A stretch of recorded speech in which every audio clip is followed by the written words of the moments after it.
Hello out there, and today I'm going to be looking at what kind of settings we can change and how do we tune things to get the perfect first layer whenever we're dealing with an extrusion based 3D printing technology. You'll hear them called FDM, FFF, a lot of different names. Everybody has a 3 letter acronym, so let's dig into that and how do we get that perfect first layer. So, first things first, let's talk about what are their basic settings, what do they mean, and what should I choose? So, at the very, very top, we're going to select here our profiles. We'll have a standard profile, a dynamic profile. These are all created by the vendor or they're created by other users and uploaded for these different materials. The names for these will all change as you change materials. What they do and their thicknesses will all be slightly different, whether you're printing with PLA or you're printing with ABS or you're printing with one company's at PLA versus another company's PLA. These are all going to be different, right? They're all tuned in different ways, but they should all have a pretty good output. My initial suggestion would be just go with your standard quality, especially in the beginning when you're first learning and you're really trying to dial in how do I get that perfect first layer. Standard quality is going to make it a little bit easier for you to do that. Downstream, after you're really good at it, you know really what you're doing, you know your machine better than anybody, then you can talk about let's move into better qualities. Let's look at better surface conditions and let's look what they can do. Some of the settings we suggest today, though, will carry through whether you're going to be printing at the highest quality, which in this case is called super, or even like a draft quality, which isn't even listed here. We have a low quality as the lowest. So we'll stick our standard quality. I'm going to discard any of my previous changes, and then we're getting ready to go and change some of these settings. Let's look at the settings themselves. Cura has 3 or 4, depending on how you look at it, major ways to have settings viewed. You have your basic settings. These are the big macro overall settings that you can tune a little bit, that make the biggest changes on your prints, but they definitely limit how much you can do with your components, what you can tune, how good your parts can be, because you're just not pulling all the levers and pushing all the buttons at that point, right? Then we have advanced, expert, and then the all category. There are tons and tons and tons of settings. Many of them are not important, and you'll probably never use most of them. So, as interesting and how much it may draw you in to say, let's use all or expert, they're probably overkill for what most people, even myself as a 3D printing expert, somebody that does this at their job, won't use most of the settings in expert very often. So we're going to go with advanced, and that gives us the power to change some really, really important settings when we're talking in reference to that perfect first layer. So we're going to work kind of from the top to the bottom. That doesn't make the first thing we talk about the most important and the last thing we talk about the least important.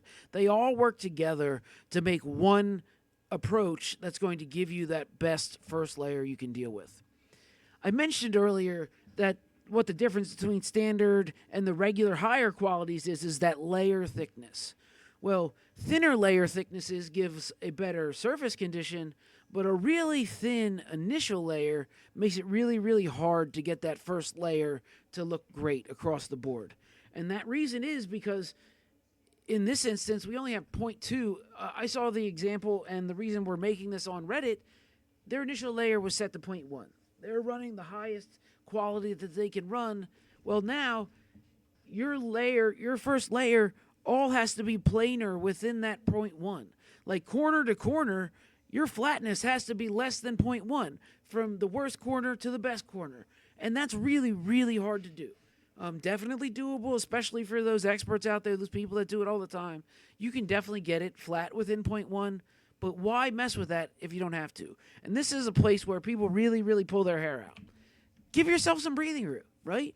Add some extra thickness to this initial layer. Your initial layer height gives you a lot more of a processing window. If we go from that 0.1 I mentioned all the way to 0.3, now my lowest and my highest can be like 0.295 different, and I'll still have a good part.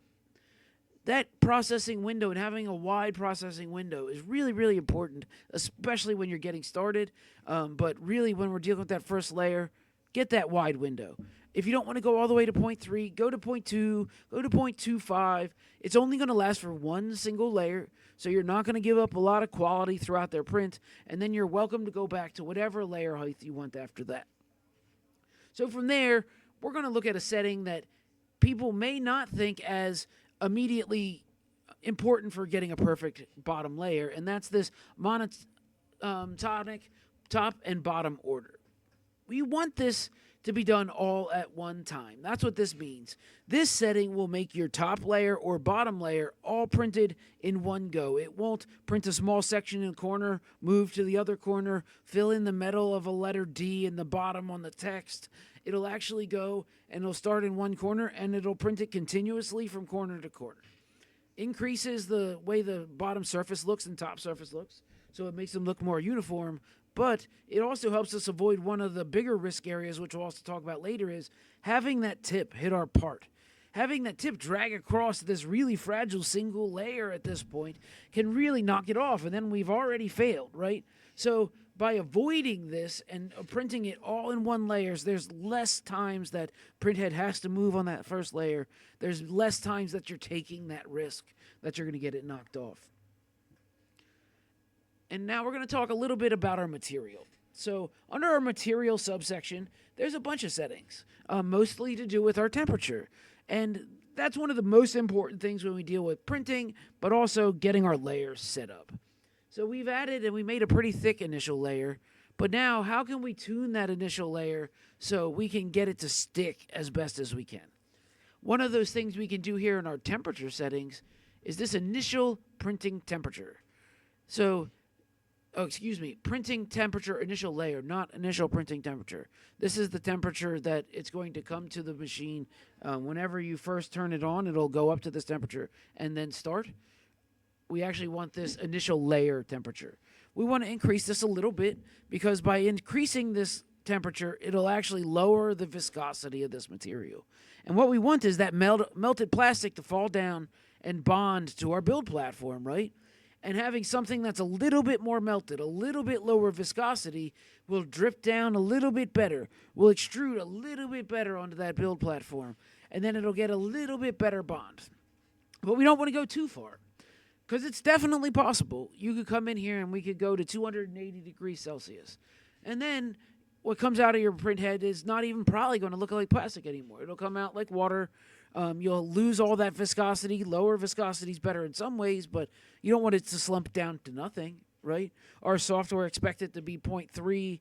So let's do this reasonably. We want to step it up by maybe 5 or 10 degrees Celsius. So let's take this to 215 degrees Celsius for our perfect initial layer. We talked about the temperature we're doing for that initial layer. The other component to that initial layer, and one of the other important ones, is speed. How fast do we move whenever we're printing this layer and throughout our part?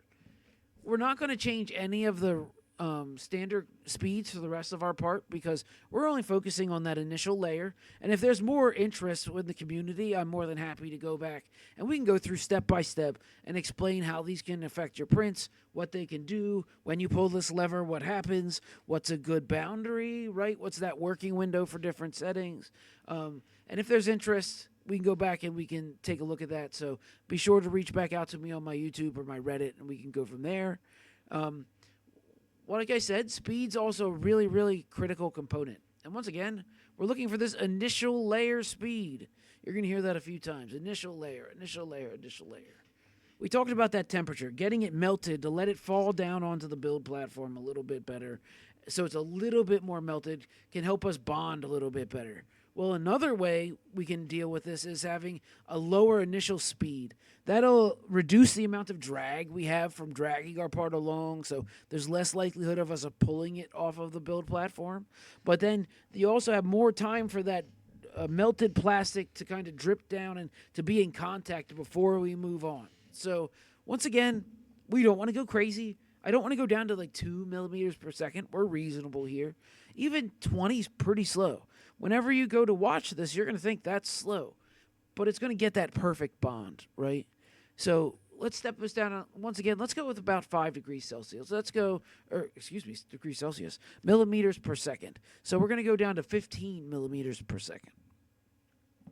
So after speed, we're going to talk about another component that people may or may not think are really important for that perfect initial layer, and that's let's avoid our printed parts. This tag right here that just says avoid printed parts when traveling. It's on by default for this material, but that doesn't mean it's going to be on for every part by default.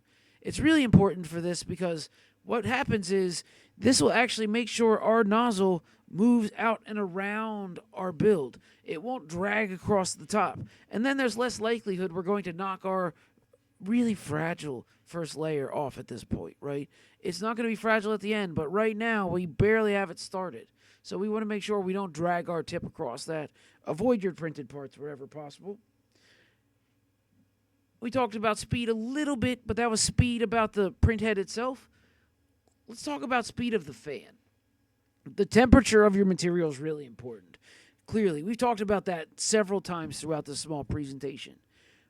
Well, your initial layer fan speed is going to drive a lot of that. If your fan's on and cooling your plastic, it's going to harden up a lot faster. It goes from that low viscosity melted component to high viscosity solidified material really fast if your fan's on.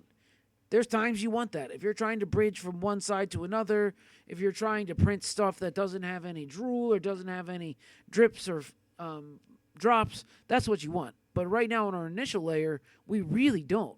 We want that to stay that liquid, that low viscosity melted plastic a little bit longer so we get that bond. And how we can do that is make sure your initial layer fan speed is very low. It's done a little bit differently here. It's not set by just one layer.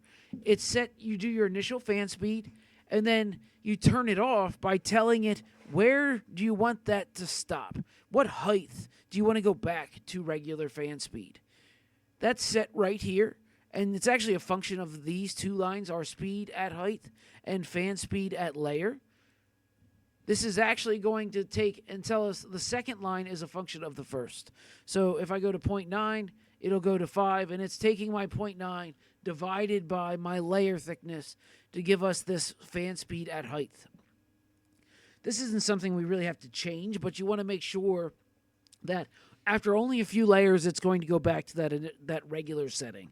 The regular setting is going to give you your best look, your best quality, your best mechanical properties. So you want it to go back there, but you need it to be low in the very beginning so we get that good bond. And then last but not least, we're going to talk about something that really is important whenever we're talking about adhesion, but also for how do we get that first layer started well, and that's what is our build plate adhesion look like. Like I said, I'm willing to go through and we can go step by step. We can talk about all of these in great detail if the community's interested. But today we're going to talk just about the skirt. We have skirt, brim, raft. They all do something slightly different. Skirt is actually going to come and it'll add an additional sacrificial line or two. Actually, we're going to add 3, as you see, at the very edge of this part. It won't touch your part. It'll be, I think it's 2 centimeters offset. You can change that if we go to the all settings if you thought that was important. But what that does is it actually starts extruding that material off your part. So now you can adjust your Z offset at that time. You can adjust your temperature. You can adjust your speed if needed. And that gives you an opportunity to change it in a sacrificial area where you're not going to have to worry about damaging a good part. And that's really, really effective whenever you're really starting, especially when you're first starting out. So taking all these into account, hopefully you'll be able to put them together, get a perfect first layer, and a really good starting point on what can we get going forward whenever we're dealing with 3D printing, especially extrusion like this. Once you get it going, you can really get to be an expert pretty quickly, but can be disheartening at first when you just start having failures. So hopefully this helps. Feel free to reach back out anytime you need any help, and thank you again for watching.